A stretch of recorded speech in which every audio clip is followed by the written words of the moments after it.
मंचासीन परम पूज्य श्री साहेब जी, मुदमंगल में पूजनीय संत समाज, सम्माननीय भक्त सज्जनों, भक्तिमयी श्रद्धा मूर्ति माताओं बहनों, आप लोगों के बीच आज एक सदगुरु कबीर साहेब जी के महत्वपूर्ण पद पर थोड़ी सी मैं चर्चा करूंगा। आप लोग अनेक बार सुने होंगे उसे और बहुतों को याद भी होगा, गाते भी होंगे, लेकिन पुनः याद करें उसको। पानी में मीन पियासी मोही, सुनी सुनी आवे हासी। पानी में मीन पियासी मोही, सुनी सुनी आवे हासी। आत्म ज्ञान बिना नर भटके, आत्म ज्ञान बिना नर भटके। कोई मथुरा कोई काशी मोही, सुनी सुनी आवे हासी। पानी में मीन पियासी मोही, सुनी सुनी आवे हासी। जल बिच कमल कमल बिच कलियां, जल बिच कमल कमल बिच कलियां। तेई पर भंवर निवासी मोही, सुनी सुनी आवे हासी। पानी में मीन पियासी मोही, सुनी सुनी आवे हासी।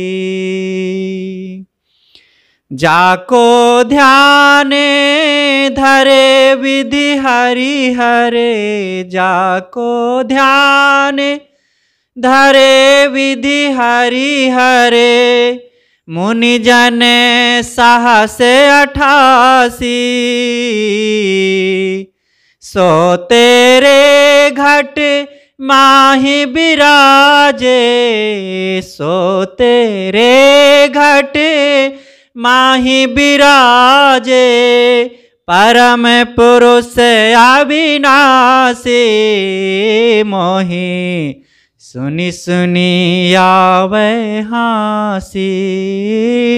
पानी में मीन पियासी हो मोही, सुनी सुनी आवे हासी। है हाजिर तेहि दूर बतावे, है हाजिर तेहि दूर बतावे। दूर की बात निरासी,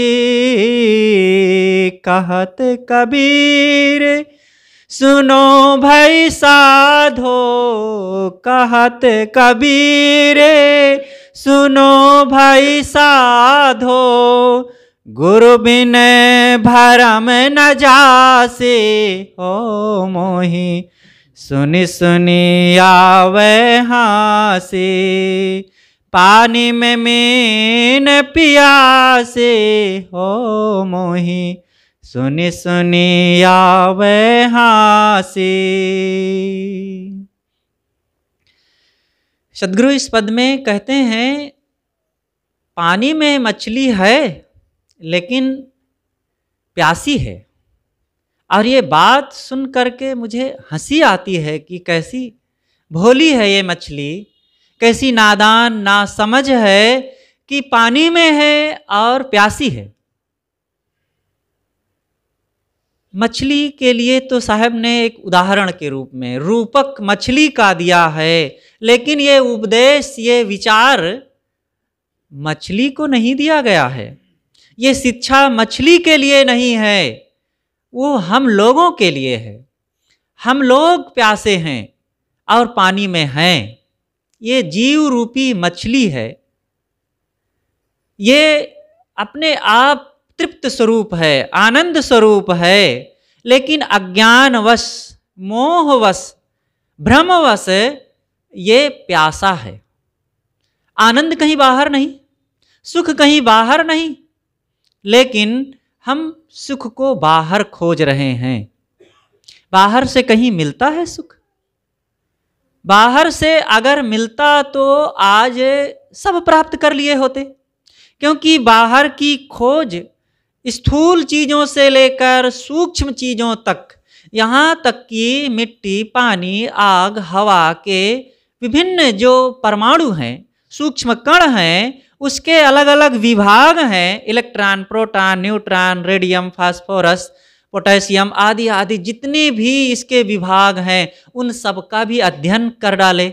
उन सब को भी समझने वालों ने समझा और समझ करके उसी के आधार पर आज देखो नाना मशीनें, मोबाइल, टीवी और ग्रह उपग्रह, सैटेलाइट, अनेक प्रकार के बम विस्फोटक चीज़ें, सामरिक संसाधन, बड़ी बड़ी गाड़ियाँ, ये सब चीज़ें बनाई गई हैं।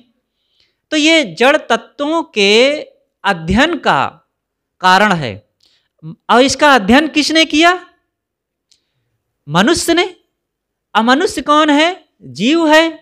जीव ही सबका ज्ञाता है। आज तक किसी बात को आप लोगों ने ये नहीं सुना होगा, पढ़ा होगा, जाना होगा कि भगवान सबका ज्ञाता है, जीव सबका ज्ञाता है। जीव, जीवतीति जीवा, जो सदा जीता रहे, जो सदा कायम रहे, जो सबको जानता रहे, उसे जीव कहते हैं।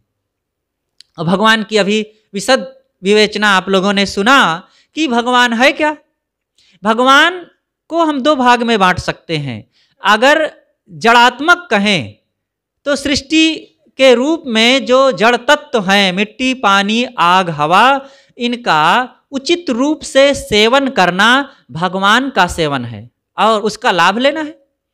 देखो ठंडी आ रही है, अब इसमें जड़ तत्वों में जो सूक्ष्म कण ठंडी के हैं, पानी का प्रभाव, वायु का प्रभाव, वो ठंडकता से ज़्यादा अब प्रभावित होगा और हमें भी प्रभावित करेगा।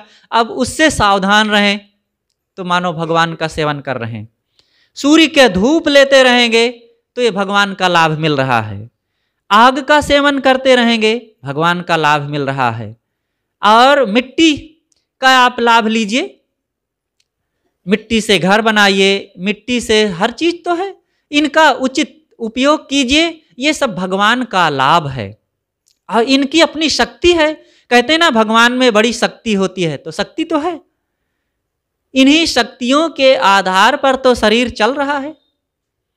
इन्हीं शक्तियों के आधार पर देखो बीज से वृक्ष बन गया और बीज से वृक्ष और विशाल उसमें लकड़ियां, पत्ते, फल, फूल होने लग गए। मकान देखो ये मिट्टी का तत्व है और इसमें पानी, आग, हवा का सम्मिश्रण हो करके मकान बन गया, इसमें रह रहे हैं। ये जड़ तत्व की, भगवान की ये शक्ति है। अलौकिक रूप से आप ना मानिए कि कोई एक ऐसा अलौकिक परम सत्ता है और वो देख रही है, जान रही है, हमें चला रही है, हमें सुख दुख दे रही है। कोई जानने मानने वाला नहीं है। हम जो करते हैं वो हमें मिलता है। जानना मानना तो ये हमारे द्वारा होता है। तो मैं कह रहा था मूल विषय पर हम आए कि सदगुरु कहते हैं कि हम भगवत स्वरूप हैं खुद, लेकिन अपनी शक्ति को, अपनी महत्ता को, अपनी गरिमा को भूल करके हम बाहर भगवान खोजते हैं। अपने को पहचाने। सबको खोजने वाला, जानने मानने वाला कौन है? हम खुद हैं। अपने को भूल करके हम सबको जान रहे हैं। जानना हमें, हमारा, हम स्वयं को जितना महत्वपूर्ण है, दूसरों को नहीं।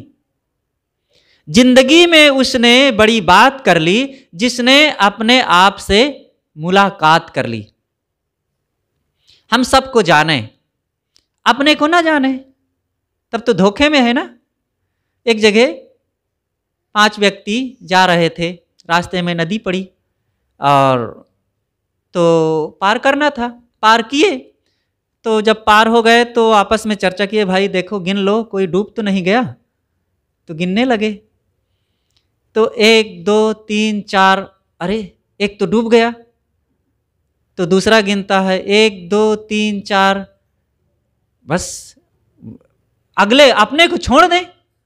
6 लोग थे, 5 तक गिने और अपने को छोड़ देते। तो सब गिने और सब परेशान, भाई एक डूब गया, कौन डूब गया पता नहीं चलता, लेकिन एक तो नहीं है। तो एक बाहर से व्यक्ति आ गया, कहे भाई क्यों परेशान हो? कहे हम लोग 6 आए और एक डूब गया और मिलता नहीं, कौन है? तो कहे फिर से हमारे सामने गिनो। कहे 1 2 3 4 5, और कहे तुम? कहे हाँ हाँ हाँ बस मिल गया। तो जब तक हम अपने को नहीं पहचानेंगे तब तक हम परेशान हैं। देखो उसमें कोई समस्या नहीं थी, कोई डूबा नहीं था, कोई खोया नहीं था, बस जानना बाकी था, अपने को जानना बाकी था। जैसे जाने अरे मैं तो है ही हूँ, बस खुश हो गए, आनंद आ गया। ऐसे ही अपने को जिस दिन आप जान जाएंगे कि अरे सबका जानने वाला, मानने वाला, समझने वाला और इसकी व्यवस्था करने वाला, उठा के फेंक देने वाला मैं ही हूँ, मैं श्रेष्ठ हूँ। एक कहानी संत जन कहा करते हैं, मैं भी थोड़े में उसकी चर्चा यहाँ कर दूँ कि एक व्यक्ति था, वो मंदिर में गणेश भगवान की पूजा किया करता था और रोज जा करके अगरबत्ती जलाता, लड्डू चढ़ाता। अब गणेश भगवान लड्डू ज़्यादा पसंद करते हैं, तो लड्डू चढ़ाता, फूल चढ़ाता, मत्था टेकता। ये क्रम बहुत दिनों से चल रहा था। तो एक दिन देखा कि एक चूहिया आई और गणेश भगवान के ऊपर दौड़ने लगी और फिर वहीं बीट कर दी और लड्डू और मांगलिक चीज़ें आकर खाने लग गई। और गणेश भगवान कुछ ना कर पाए, भगा भी ना पाए और उन्हीं के ऊपर वो गंदगी भी कर दी। तो वो व्यक्ति को लगा कि भगवान भी कैसे हैं, बैठे हैं टुकुर टुकुर देख रहे हैं, चूहिया को भी नहीं भगा रहे हैं, इनसे ज़्यादा समझदार और श्रेष्ठ बलवान तो ये चूहिया लग रही है, इसलिए चूहिया की वे पूजा करने लगे। अब चूहिया को खिलाते पिलाते वो ढीठ हो गई और आसपास घूमती टहलती। एक दिन बिल्ली आई और चूहिया को दौड़ाई और दौड़ करके बिल में घुस गई। तो उसे लगा कि अरे ये भी कमज़ोर है, इसकी भी पूजा करना बेकार है, तो बिल्ली की पूजा करने लगे। अब बिल्ली को खिलाते पिलाते सहलाते तो वो भी पूंछ उठा करके रगड़ते हुए चलती। बिल्ली की आदत होती है ना, ज़्यादा ढीठ हो जाती है तो हरदम रगड़ते हुए चलती है, पैर में रगड़ेगी, खाट में रगड़ेगी, दरवाजे में रगड़ते चलेगी। तो ऐसा करने लगी। एक दिन बाहर से एक कुत्ता आया और भीतर घुसा, देखा कि बिल्ली है मेरे मालिक के पास, वो दौड़ाई, वो भाग करके जाके छत पर चढ़ गई। तो उन्होंने सोचा कि ये तो बिल्ली से भी ज़्यादा श्रेष्ठ कुत्ता है, क्या है कमज़ोर की पूजा करना, कुत्ते की पूजा करने लग गए। तो कुत्ता की पूजा, अब उसको खिलाते पिलाते। एक दिन उनकी पत्नी पानी भरने गई और कुत्ता घर में सुनसान जैसे देखा तो घुसा, रसोई घर पहुंच गया और रोटी रखी हुई थी बढ़िया बना करके गर्मा गर्म थाली में, और 5 रोटी वो एक साथ दाब करके निकल पड़ा बाहर। तब तक मालकिन आ गई थी और जैसे देखी कि अरे ये तो भंडार घर से रोटी लेकर के भाग रहा है, उठाया डंडा और मारा 2 डंडा और पे पे करते हुए भगा। और उसने देखा कि अरे जिसकी मैं पूजा कर रहा था उसको तो मेरी पत्नी ने डंडों से पीट दिया, तो इससे तो अच्छा मेरी पत्नी देवी है, श्रेष्ठ है, बलवान है और ज़्यादा बुद्धिमान है, उसकी मैं पूजा करूं, ये कुत्ते फुत्ते की क्या पूजा करना। तो पत्नी की पूजा अब उन्हीं के साथ अगरबत्ती जला करके ओम जय जगदीश हरे करने लगे। तो एक दिन की बात, भोजन उसने बनाया और श्रीमान जी भोजन करने बैठे, नमक बहुत तेज हो गया और गुस्साए और एक जा करके धमक दिए। तो अब वो रोने लग गई। तब इन्होंने विचार किया कि अरे इनसे ज़्यादा बलवान तो मैं ही हूँ। उस दिन से फिर अपनी पूजा, मतलब अपने आप को जानने समझने और मानने लगे कि सबसे श्रेष्ठ तो मैं ही हूँ। तो ये उदाहरण है, मतलब ये तमाम प्रपंच करने के बाद आप जाने, इतना पर भी तो नहीं जान पाते हैं लोग। किंतु जब सत्संग में आएंगे, इन बातों को समझेंगे, विचार करेंगे, भ्रम को त्यागेंगे, तब समझ में आएगा कि ये मिट्टी, पत्थर, लकड़ी और क्या क्या ये पूजा करना, पेड़ पौधा पूजा करना। और गणेश भगवान तो इतने सस्ते हो गए हैं कि क्या बताएं। गोबरे के गणेश बनाए के गोल गोल उन्हें सिंदूर टीप दिए और अब पूजा करने लगे। अगर आ जाए आज गणेश भगवान तो आपके वहाँ मुकदमा ठोक देंगे, कहेंगे हमारा इतना अपमान कि गोबर का किसी मल का आकार, मल से आकार हमारा बना करके और तुम पूजने का ढोंग कर रहे हो। अरे लकड़ी उकड़ी बना लो और किसी चीज़ का तो चलो कुछ समझ में आता है, पशु की टट्टी से तो खैर जैसा भी हो, लेकिन है तो फालतू काम। खिलौना खेलना, अरे खिलौना भी खेलो तो थोड़ा सात्विक खिलौना खेलो। क्या ये तामसी और राजसी खिलौना खेल रहे हैं और मन को मलिन बनाना, बुद्धि को विकृत बनाना। तो अपने को पहचाने।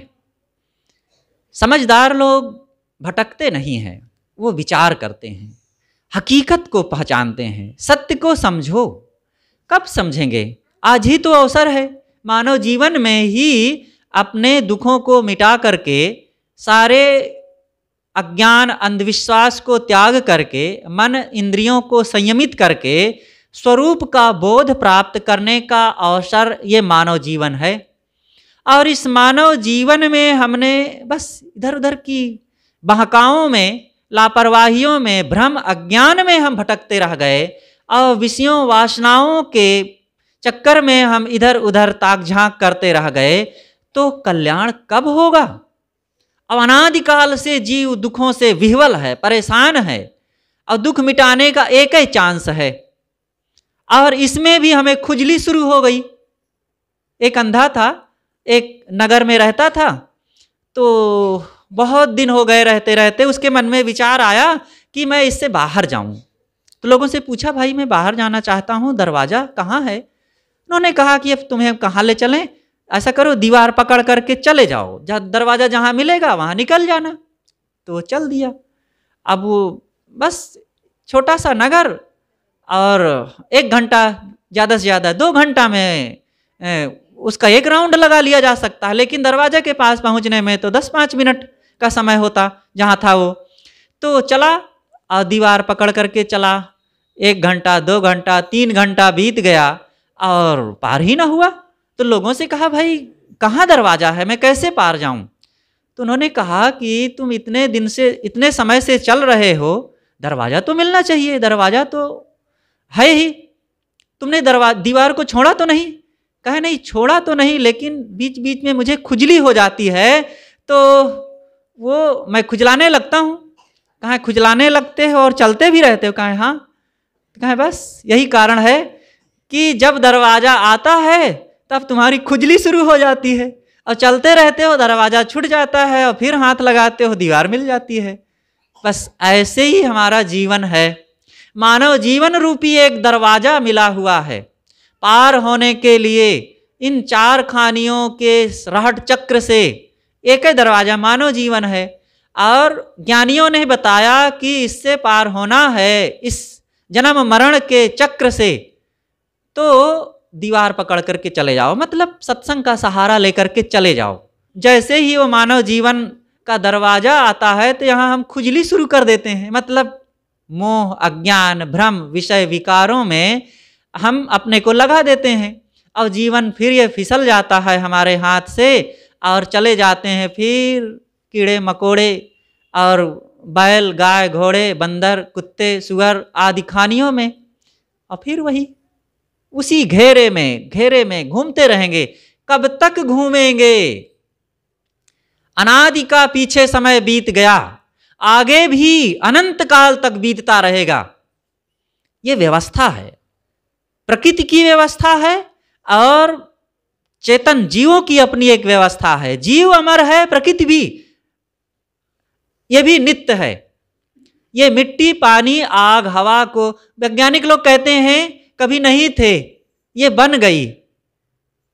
कोई भी चीज बनती है जब तो कुछ चीज ले करके बनाई जाती है। नई कोई चीज ना जड़ बनती है ना चेतन। इस बात को तो गोस्वामी जी ने भी कहा है ना, जब श्री राम जी ने बाली को मारा था तो तारा विलाप कर रही थी, तो श्री राम जी समझाते हैं गोस्वामी जी के विचारों में, तो श्री राम जी समझाते हैं, अरे तारा तुम क्यों रो रही हो, तुम किसके लिए रो रही हो? अगर तुम अपना पति बाली के शरीर को मान रही हो तो शरीर ये पड़ा है, अगर तुम आत्मा को पति मानती हो तो आत्मा तो अमर है, वो तो कभी मरता नहीं, तो रोने की क्या बात है, क्यों रो रही हो? ये यहां पर हमें ये इतना शिक्षा लेना चाहिए कि जड़ और चेतन दोनों नित्य हैं।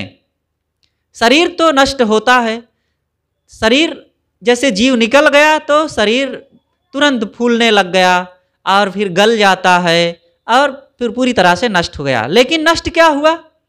मिट्टी मिट्टी में मिल गई, पानी पानी में मिल गया, गर्मी आग में मिल गई, वायु वायु में मिल गया, सब तत्व अपने में चले गए, नष्ट कुछ भी ना हुआ। जैसे ये घर का रूप दिख रहा है, अब घर को तोड़ दें, ये गिर जाए तो क्या नष्ट हो गया? ये इसका आकार बदल गया, लेकिन ये जो ढेर है मिट्टी का, मिट्टी में कहीं पड़े रहेंगे, जगह जगह जगह इसके अंश जो कण हैं, परमाणु हैं, ढेर हैं, वो जगह जगह बिखर जाएंगे।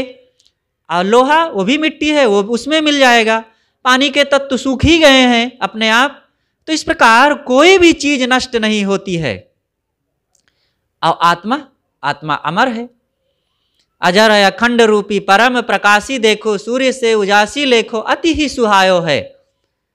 आत्मा नित्य है, आप हम सब नित्य हैं, और नित्य होने से ही हम कितना सौभाग्यशाली हैं। लेकिन दुख तब होता है, दुर्भाग्य तब हो जाता है जब हम अपने आप को भूल करके अन्यथा करते हैं, मोह करते हैं, अज्ञान में भटक जाते हैं, भ्रम में हम विपत्ति में चले जाते हैं, तब फिर सारा दुख शुरू हो जाता है। और हम अमर होते हुए भी विचलित रहते हैं, दुखी रहते हैं, पीड़ित रहते हैं। एक ज्ञानी भी, एक अज्ञानी, मोही, चोर, दुराचारी भी, दोनों का जीव एक समान है और दोनों अमर हैं। लेकिन एक अपने कर्मों के कारण दुखी रहता है और एक अपने पवित्र कर्म, स्वभाव, आचरण और ज्ञान के कारण प्रसन्न रहता, आनंदित रहता है। और निरंतर जब यही विचारधारा और जीवन के कर्म स्वभाव की प्रगाढ़ता बनी रहती है, तो इसी क्रम में फिर धीरे धीरे धीरे तस्मिन् दृष्टे परावरे, वो पर अवर को, सत्य को, नित्य को देख लेता है, मतलब उसमें स्थित हो जाता है। ऋषि कहते हैं, भिद्यते हृदय ग्रंथिश्चिद्यन्ते सर्व संशयाः, क्षीयन्ते चास्य कर्माणि तस्मिन् दृष्टे परावरे। ज्ञानी पुरुष जो साधक हैं, जो संयम का जीवन जीते हैं, भिद्यते हृदय ग्रंथिस्य, हृदय की ग्रंथियों को, मोह की गांठों को पूरी तरह से काट देते हैं। मोह से, क्रोध से, लोभ से, ये चार जो दोष बताए गए हैं, यही नरक के द्वार कहा गया है इनको। तो ये इन समस्त दुर्गुणों को और विकारों को ज्ञानी नष्ट कर देते हैं। छिद्यन्ते सर्व संशयाः, सारे संशय, मान्यताओं को, अज्ञान को वे मिटा देते हैं। क्षीयन्ते चास्य कर्माणि, जो कर्म संस्कार पूर्व के लगे थे, आज अनासक्ति और वैराग्य तथा गुरु भक्ति पूर्वक जीवन जीने से वे पूर्व के संस्कार भी पूरी तरह से नष्ट हो जाते हैं। जैसे एक व्यक्ति आज 50 साल से शराब पीता है, तंबाकू खाता है, उसके बिना वो रह नहीं पाता, लेकिन जिस दिन समझ लिया कि ये तो हानिकारक, नुकसानदेह है, तो उसने अच्छी तरह से उसको त्यागने का निश्चय किया।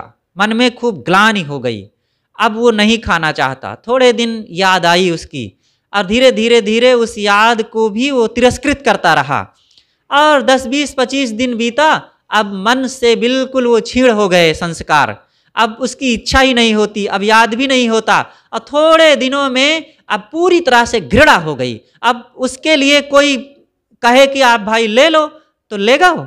नहीं लेगा। अब वो बुरा लगने लगा। 50 साल से जिस काम को वो कर रहा था, जिस दुर्व्यसन में लगा था, अब उसके प्रति मन में घृणा हो जाने से अब पूरी तरह से उसके अंदर से संस्कार निकल गए। जो व्यक्ति किसी व्यक्ति से मोह कर रहा था और 25 साल बीत गए, उसी के मोह में रात दिन पागल रहते थे, उसके बिना चैन नहीं पड़ती थी, लेकिन पता चल गया कि मोह मेरे दुखों का कारण है, और इसी से मेरे कर्म, स्वभाव, परिवार और संस्कार, आचरण सब बिगड़े जा रहे हैं। अब समझा, सावधान हुआ और मोह को त्यागने लग गया। दूसरी तरफ अपने मन को लगाया और धीरे से पूरी तरह से मन से वो उतर जाता है, संस्कार भी क्षीण हो जाते हैं और धीरे धीरे धीरे पूरी तरह से खारिज कर दिया तो मिट गया।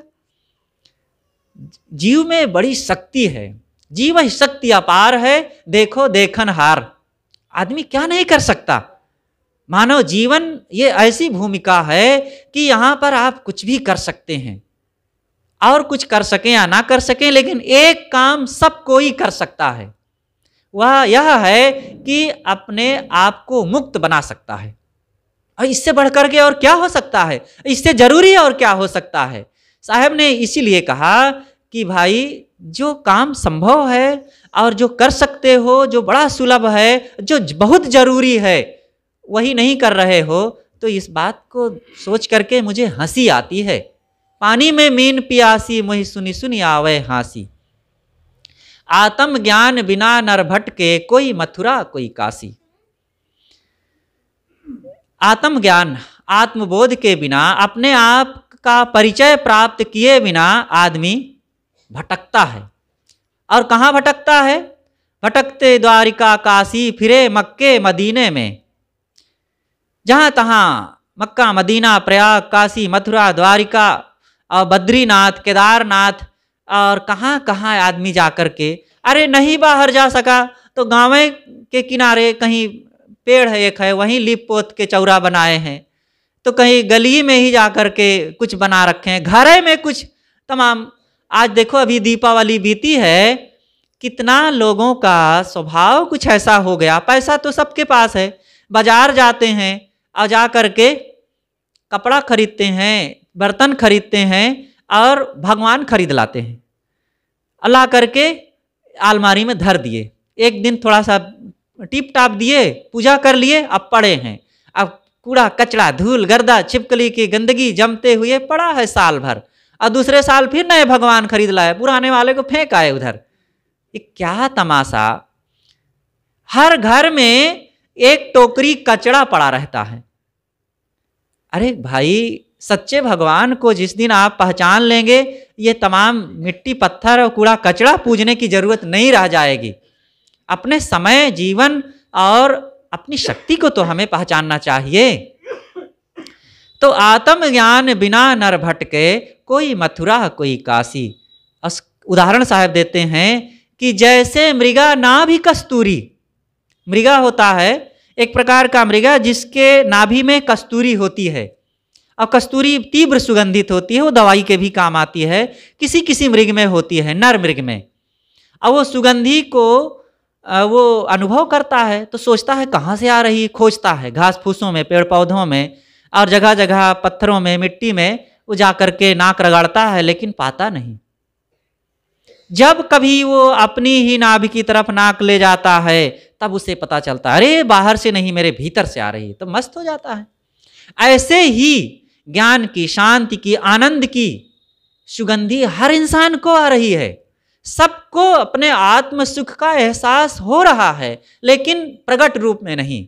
शांति सब चाहते हैं, तो उस शांति को पाने के लिए लोग अलग खोजते हैं, भागते हैं। हम जैसे यहाँ कबीर आश्रम बैगवा पहुँचने के लिए अब यहाँ से चलें, कबीर आश्रम बैगवा जाना है, वहाँ बहुत बढ़िया संत रहते हैं, सत्संग होता है, चलेंगे। और यहाँ से हम चलें और खोजें, तो जितना दूर जाएंगे उतना उससे आश्रम से दूर होते जाएंगे ना।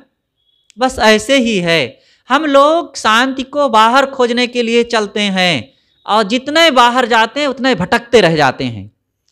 रवि खोजन रवि ही चले, शशि खोजन शशि जाए, और प्यास जो लागी जल ही को क्यों कर तृषा बुझाए। सूर्य दूसरे सूर्य को खोजने चले, और चंद्रमा चंद्रमा को खोजने चले, और पानी को ही प्यास लग जाए तो भला प्यास कैसे बुझेगी, और वे चांद सूरज को दूसरे कहाँ पाएंगे। ऐसे ही हम लोग खुद भगवत स्वरूप होकर के और भगवान को बाहर खोज रहे हैं। इसलिए बाहर नहीं, भीतर खोजें। मुड़ना है, लौटना है, पहचानना है।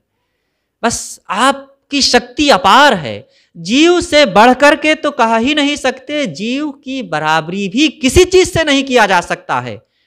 आपके सामने 10 ट्रक हीरा मोती ला करके रख दिया जाए और वहां जीव भर ना हो, तो हीरा मोती क्या है? कंकड़ पत्थर तो है ना। उन हीरे मोती सोने चांदी का मूल्य जीव करता है, और जीव ना हो चाहे जितना सोना चांदी हो, कोई मतलब का नहीं होगा। इसलिए सबसे ज्यादा मूल्यवान रत्न कुछ है तो आपका हमारा अपना स्वरूप है। अपने को पहचाने तो सदगुरु कहते हैं कि बाहर नहीं, भीतर जब आप लौटेंगे, देखेंगे, पहचानेंगे तो चमकता हुआ दे दीप्यमान ज्योतितमणि भीतर पता चलेगा। अंतर ज्योति सब दिखनारी। सदगुरु कबीर के विचारों में तो इस बात को सैकड़ों नहीं हजारों बार जगह जगह कहा गया है कि जय खोजत कल्पो गया घटहि माहि सो मूर बाड़ी गर्भ गुमानते ताते पर गई दूर। यह और भी वचन खूब हैं। तो आगे हम कहें कि जल बिच कमल कमल बिच कलियां ता पर भंवर निवासी सो मन बस त्रैलोक भयो है यति सती सन्यासी। उस जीव आत्मा के ऐश्वर्य का वर्णन साहब यहाँ करते हैं। जल के अंदर में कमल है और कमल में कलियां हैं और उन कलियों पर भंवरा रहता है और वो भंवरा आनंद लेता। ऐसे शरीर रूपी जल के अंदर हृदय है और हृदय में वो आत्मा रूपी भंवरा परमात्मा निवास करता है और उसको हम भूल करके यत्र तत्र भटक रहे हैं। इसलिए हमें बाहर नहीं, अपने आप को पहचानना है। सदगुरु कहते हैं कि जाको ध्यान धरे विधि हरिहर मुनिजन सहस 88।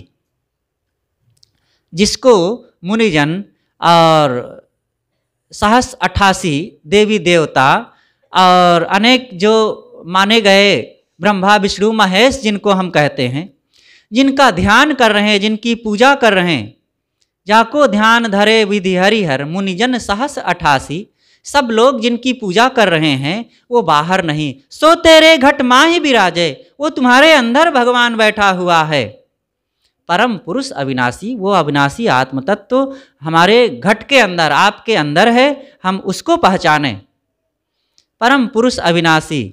तो आगे साहब कहते हैं है हाजिर तेहि दूर बतावे दूर की बात निराशी। हाजिर हुजूर आत्म तत्व है और हम उसको नहीं पहचान रहे हैं। दूर किसको पाना चाहते हो? कौन बाहर मिलेगा? दूर जितना ही हम जाएंगे निराशा ही मिलेगी, हाथ मलना ही पड़ेगा, कुछ रहेगा नहीं।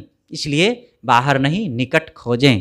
तो सदगुरु कबीर का ये जो पद है बड़ा महत्वपूर्ण, बहुत ही सरल और सबके लिए आवश्यक है। मनन चिंतन करने की जरूरत है।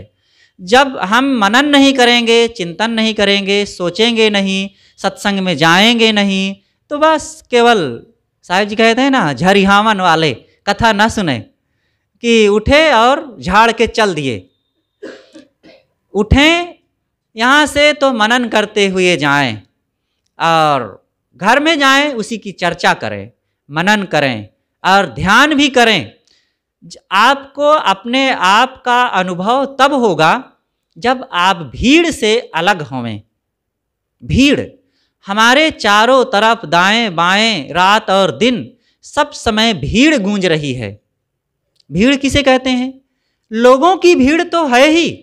लोगों की भीड़ में विवाद, कलह, मोह, माया, आसक्ति, लगाव, व्यवहार जो भी है, लोगों की भीड़ तो है ही।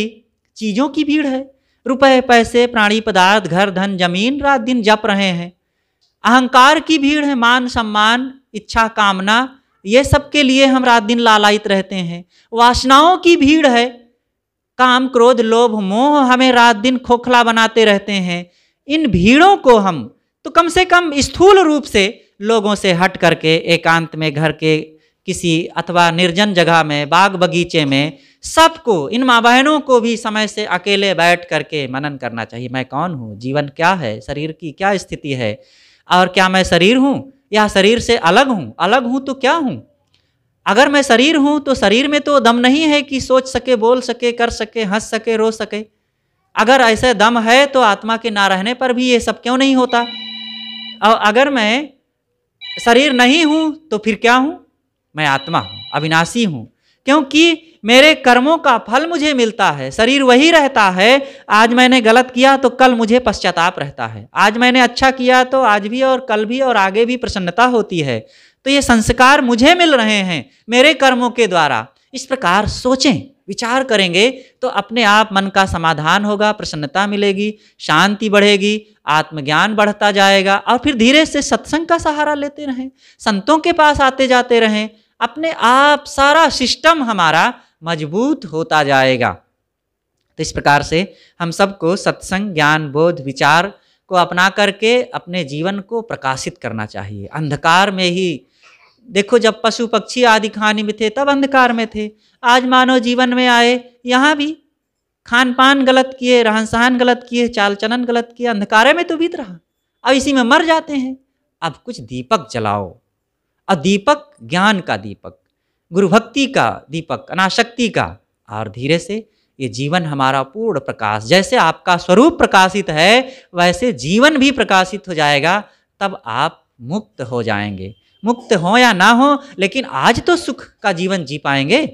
इस प्रकार से मैंने सदगुरु कबीर साहब के एक पद के आधार पर थोड़ी कुछ चर्चा किया। हमारे बीच पूज्य श्री साहिब जी विराजमान हैं। अंतिम में कार्यक्रम के आपके गहन गंभीर विचारों से हम सब लाभान्वित होंगे। तो आपकी तरफ से और मैं अपने तरफ से आपसे करबद्ध निवेदन करता हूं कि हम सबको अपने कल्याणकारी उपदेशों से लाभान्वित करने की कृपा करें। बोलिए सद्गुरुदेव की जय।